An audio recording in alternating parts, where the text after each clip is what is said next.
Le Real Madrid, les amis, va recevoir ce mercredi soir le Red Bull Leipzig, notamment en Ligue des Champions pour la deuxième journée. Après une belle victoire notamment contre le Celtic Glasgow, mais aussi une grosse défaite de Leipzig contre le Shakhtar. Les deux équipes, bien entendu, voudront d'une part continuer à gagner et de l'autre côté prendre un petit peu sa revanche par rapport à la première journée. Le RB Leipzig, bien entendu, qui risque peut-être déjà d'être quasiment éliminé si bien sûr il venait à perdre contre le Real et que dans le même temps le Shakhtar battrait le Celtic Glasgow. 6 points d'écart, bien entendu, ça ferait déjà quand même beaucoup au bout de 2 journées. Donc forcément on a une équipe en face qui va être jeune, qui va être déterminée, qui va vouloir être revancharde comme je l'ai dit et qui surtout voudra montrer au Bernabeu qu'ils ont des bons joueurs, qu'ils ont une belle âme d'équipe et surtout qui sont pas là pour rien. Mais un Real Madrid forcément qui sera à domicile, qui est bien sûr le tenant du titre, qui aura à cœur de montrer devant les supporters une belle rentrée justement en Ligue des Champions à domicile et qui voudra montrer sa supériorité dans le groupe, autant physiquement que techniquement, que tactiquement et au point aussi qu'historiquement. Mais avant de commencer l'avant-match les amis, je vous rappelle que si vous êtes fan du Real Madrid, du football espagnol ou du football en général, je vous laisserai vous abonner bien entendu, car on est bientôt 50 000 abonnés et ça me fait bien sûr super plaisir. En plus vous avez tout explosé hier les amis sur le débrief entre Real et Majorque, quasiment 30 000 vues en même pas 24 heures. Je suis vraiment content que mon travail paye au quotidien, que ça vous intéresse de plus en plus, du coup n'hésitez pas à rejoindre le train. Cette année au niveau de la Ligue et la Ligue des Champions, ça va être vraiment une saison intéressante et on espère bien sûr que le Real Madrid va soulever la 15e de son histoire. Alors Leipzig les amis, pour analyser un petit peu cette équipe qui est à mon sens une équipe qui était ultra plaisante à voir jouer l'année dernière, que ce soit en Bundesliga, que ce soit en Europa League, etc. Un effectif qui certes est un peu jeune un petit peu à toutes les lignes, mais qui a montré quand même du talent, qui a montré une abnégation, une résilience, qui a amené un collectif surtout très huilé et qui avait surtout des jeunes extrêmement prometteurs qui ont vraiment explosé à la face du monde. Oui, ils ont quand même perdu des mecs comme Konaté, ils ont perdu d'autres joueurs entre temps à différentes lignes, mais ils n'ont pas pourtant perdu en termes de potentiel car ils ont aussi recruté d'autres joueurs, ils ont même récupéré Werner et tout ça. Donc ils ont quand même un effectif, Leipzig, qui est quand même gonflé à bloc, qui peut normalement jouer les premiers postes en Bundesliga, qui peut jouer normalement un rôle intéressant en Ligue des Champions et qui pourrait, si jamais ils sont reversés en Europa League, bah pourquoi pas aller au bout. Sauf que malheureusement pour eux, leur collectif n'est pas aussi efficace que l'an dernier. On voit notamment qu'actuellement ils sont 10e de Bundesliga avec notamment 6 matchs joués, 2 gagnés, 2 nuls et 2 défaites, avec 9 buts marqués et 9 buts encaissés. Alors dans un sens ils sont réguliers dans leur irrégularité parce que les résultats sont tous les mêmes, etc. C'est quand même assez marrant à voir, mais de l'autre côté il est vrai quand même qu'ils ont perdu beaucoup de points contre des équipes pourtant assez accessibles quand tu vois leur calendrier. Et globalement ce qu'ils ont pu faire, là tu vois je l'ai sous les yeux pour vous en parler, c'est une victoire 3-0 contre Dortmund le week-end dernier avec du coup le nouvel entraîneur Marco Rose qui avait été justement limogé de Dortmund et qui est arrivé l'autre jour avec du coup le limogeage de l'entraîneur précédent, avec du coup la série de mauvais résultats bien entendu qui leur a coûté cher. Une défaite 4-1 contre le Shakhtar Donetsk en Ligue des Champions. D'ailleurs ce match là il est un petit peu trompe-l'œil au niveau du résultat parce que Leipzig avait quand même 65% de possession de balle, avait plus de 20 frappes contre Shakhtar Donetsk. Shakhtar Donetsk qui, en mettant 4 buts, n'a tiré que 5 ou 6 fois au cage. Pour te montrer à quel point ça a été un peu un hold-up, tu vois. Le Shakhtar qui a bien résisté, qui a empêché Leipzig justement de s'approcher vraiment des cages de manière intéressante, d'avoir des occasions vraiment franches, pour qu'ils puissent se montrer efficaces et tout ça. Et derrière, ils les ont assassinés avec une efficacité clinique. Et au final, 4-1, c'est un score un peu lourd par rapport à la physionomie du match. Mais finalement, qu'est-ce qui compte? C'est l'efficacité ou c'est le fait de dominer? À vous de me le dire. Après derrière Leipzig ils ont perdu 4-0 contre l'Eintracht Francfort qui n'est pas au top de sa forme depuis leur victoire en Europa League. Du coup c'est pas forcément un bon signe pour Leipzig. Ils ont gagné 8-0 en Coupe d'Allemagne, ils ont gagné 2-0 contre Wolfsburg. Ils ont perdu 2-1 contre l'Union Berlin qui est la surprise un petit peu de Bundesliga cette saison car ils sont premiers. 2-2 à domicile contre Cologne, 1-1 à l'extérieur contre Stuttgart. Défaite en finale, enfin entre guillemets en finale de Super Coupe d'Allemagne, 5-3 contre le Bayern. Et après voilà, après c'est que des matchs amicaux etc qu'ils ont pu perdre pendant la pré-saison. Mais globalement c'est beaucoup de matchs qui ont été perdus bêtement, c'est des erreurs bêtes aussi. Quand tu vois les buts qu'ils encaissent, c'est souvent des buts sur coup de pied arrêté, sur des erreurs d'inattention, sur des erreurs de placement surtout. Et ils se font prendre vraiment à des jeux parfois normalement sur des occasions qui devraient normalement pas en être une en fait. Et tu vois aujourd'hui ça montre que Leipzig en ayant une équipe jeune, ils sont en tout cas beaucoup inexpérimentés sur pas mal de points, ils font pas mal d'erreurs aussi de précipitation, ils perdent beaucoup de ballons, ils sont dans les zones assez dangereuses de leur défense et forcément ça fait beaucoup d'espace aussi à exploiter pour l'adversaire. Et puis Leipzig de base avec n'empêche des joueurs comme Slobozai, Werner, Nkunku, Forsberg, avec aussi comment il s'appelle aussi Aidara etc.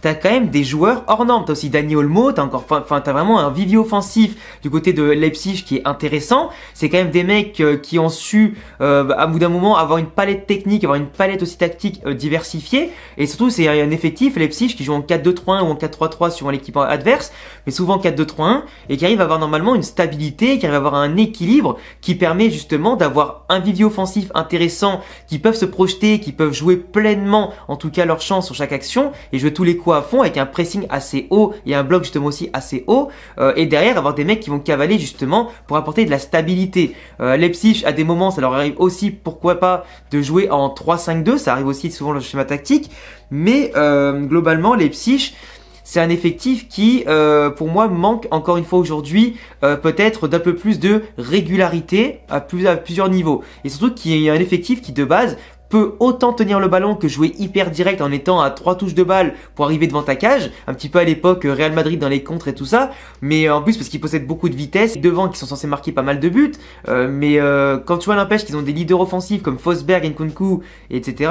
Normalement tu vois les mecs là, ils ont toujours des bonnes stats, ils ont toujours une capacité à diriger l'équipe, etc., à les pousser vers le haut, mais là depuis le début de saison ça panique un peu, que ce soit dans la production du jeu, dans l'efficacité, et surtout dans la simplicité en fait. Après c'est sûr que le fait de perdre des mecs comme Konaté derrière qui était un rock défensif, de perdre aussi pas mal de joueurs comme ça, bah forcément l'équilibre c'est plus le même derrière, faut que retrouver les automatismes, et surtout si t'as plus les mêmes bons joueurs entre guillemets individuellement sur certains postes clés du moins de leur effectif et de leur tactique de base, bah c'est clair que tu peux plus jouer forcément de la même façon, c'est un peu décalé, c'est moins efficace, c'est moins solide, et forcément quand c'est moins solide déjà derrière, bah le milieu de terrain doit courir peut-être au lieu de courir pour 3, ils vont courir pour 4 ou 5, et du coup bah forcément les mecs de devant qui pouvaient se permettre à l'époque de moins revenir, ou alors simplement de se positionner d'une telle façon pour être plus proche de la cage, bah ils doivent partir de plus loin, et en partant de plus loin, bah tu fais plus d'efforts, tu t'épuises, t'es moins lucide vers la fin du match, là où normalement les Leipzig étaient très forts, aujourd'hui c'est là justement ils sont le moins forts, et justement ben, quand tu perds des points forts et que tes points faibles deviennent de plus en plus nombreux, ben, ça explique aussi en partie pourquoi depuis le début de saison c'est pas le Leipzig de l'an dernier, un Leipzig qui normalement devrait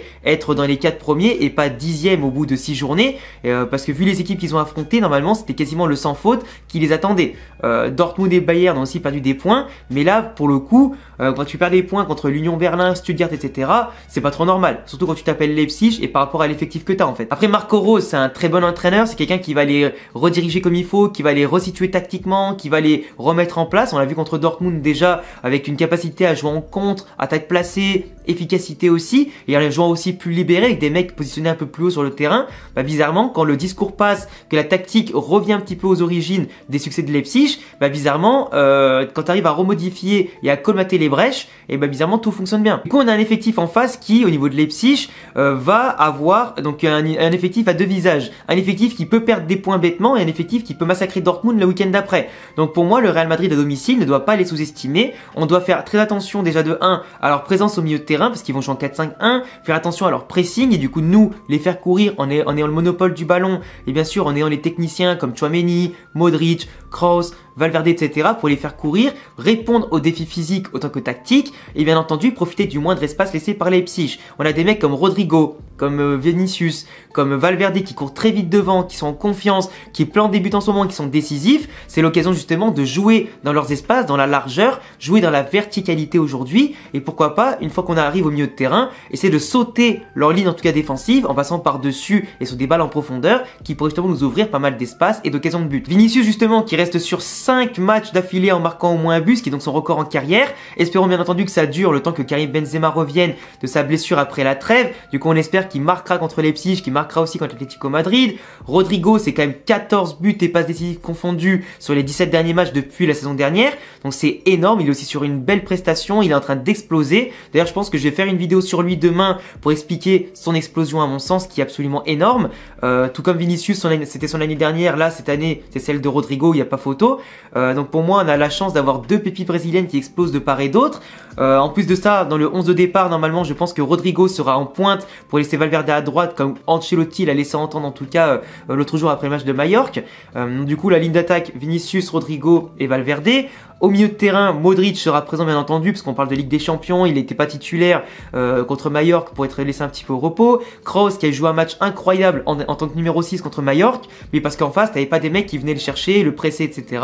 Du coup, quand Toni Kroos, il n'est pas obligé de répondre aux défis physiques et de l'intensité, qui peut jouer un petit peu comme avec des tongs, il est tranquille, il peut distribuer le jeu et être en tout cas rayonnant. Et il est clair que le Real Madrid en tout cas depuis le début de saison rayonne, car Kroos aussi rayonne. L'an dernier, il n'était pas en forme physiquement parce qu'il avait raté la pré-saison avec sa pubalgie. Cette année, il s'est entraîné très dur, il est en forme et ça se voit. Il est très bon, il régule le jeu du Real Madrid à merveille et c'est parfait. De l'autre côté, Tchouaméni sera titulaire en 6 après du coup avoir été remplaçant et ne pas avoir joué contre Majorque. Comme ça, il a pu se reposer et bien sûr revenir aux choses sérieuses. La rotation d'Ancelotti fonctionne à merveille. Camavinga sera encore une fois pas titulaire, mais je pense très clairement qu'il va rentrer très tôt durant le match, durant je pense à l'heure de jeu ou quoi comme d'habitude. Défense centrale, je pense que ça va rester sur Alaba, Rudiger qui a bien fonctionné contre Majorque et Militao qui est encore pas forcément en forme puisqu'il est encore blessé et il risque de revenir peut-être contre l'Atlético Madrid mais c'est pas sûr. Mendy à gauche qui a pas fait un bon match contre Majorque mais qui doit être revanchard s'il veut vraiment garder son poste à court moyen long terme, et à droite Carvajal parce que Lucas Vazquez s'est blessé, on sait pas encore pour combien de temps. Donc pour moi la composition elle est là. Le Real Madrid 4-3-3, on est en forme, il y a des jeunes, ils explosent, ils sont décisifs, ils sont efficaces. Pour moi en face, donc on a l'avantage tactiquement du terrain, on a l'avantage techniquement et surtout dans la production du football. Attention à ne pas, en tout cas, sous-estimer une bête blessée, une équipe qui est revancharde, qui pour moi peut faire vraiment la différence avec sa jeunesse, sa folie. Surtout que sur coup de pied arrêté, on prend beaucoup de buts et Leipzig sur coup de pied arrêté, ils ont aussi de quoi faire pour nous faire peur. Donc voilà, faut faire attention. En plus, des jeunes qui sont pétris de talent, qui auront à cœur de se montrer. Apparemment, Pérez et le Real seraient intéressés pour prendre Nkunku au mercato d'hiver, chercher le mot. Et du coup, forcément, si celui-ci se montre contre nous en étant décisif, je pense que Florentino Pérez, il va directement préparer le chéquier et l'envoyer pour janvier. Mais il est clair que entre Werner, il faudra faire attention parce qu'il a déjà marqué un but contre nous avec Chelsea. Donc là, pour le coup, il revient et sa vitesse, on la connaît, il va faire mal.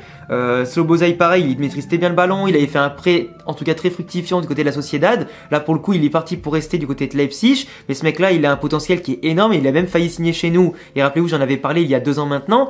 Et pour moi, il est incroyable ce joueur-là. Et vraiment, il y a des joueurs à ne pas sous-estimer et qui faudra faire attention. Par rapport au pronostic, moi je pense très clairement qu'on va se rapprocher d'un match assez serré finalement. Moi je pense qu'il y aura peut-être un 3-1 pour le Real ou un 3-2 pour le Real Madrid, mais ça va être compliqué. Franchement, une victoire du Real, je pense que ça va être ça à 80% et 20% de chance qu'on fasse un match nul à domicile. Mais personnellement, moi je partirais sur la victoire 3-1 ou 3-2, en tout cas un match où il y aura des buts, où il y aura pas mal d'erreurs je pense, un vrai match de Ligue des Champions avec de l'intensité. Donc attention, bien sûr si on peut se faciliter la vie, il faut qu'on le fasse en tuant le match le plus tôt possible, mais globalement ne jamais en tout cas les sous-estimer. Mais moi je pense que si on leur marque un but, ils vont se déstabiliser, se désorganiser, perdre un peu confiance par rapport à leur mauvaise période de ce début de saison. Donc si on marque très tôt et qu'on arrive après à profiter de leur largesse pour planter un deuxième but, on pourra se mettre à l'abri hyper rapidement. Donc voilà les gars, c'est tout pour cette vidéo. J'espère en tout cas qu'elle vous a plu. Comme d'habitude, je vous laisserai me donner vos avis en commentaire par rapport bien sûr à ce que vous pensez de Leipzig, à ce que vous pensez de ce match-là entre le Real et Leipzig demain, mercredi pardon.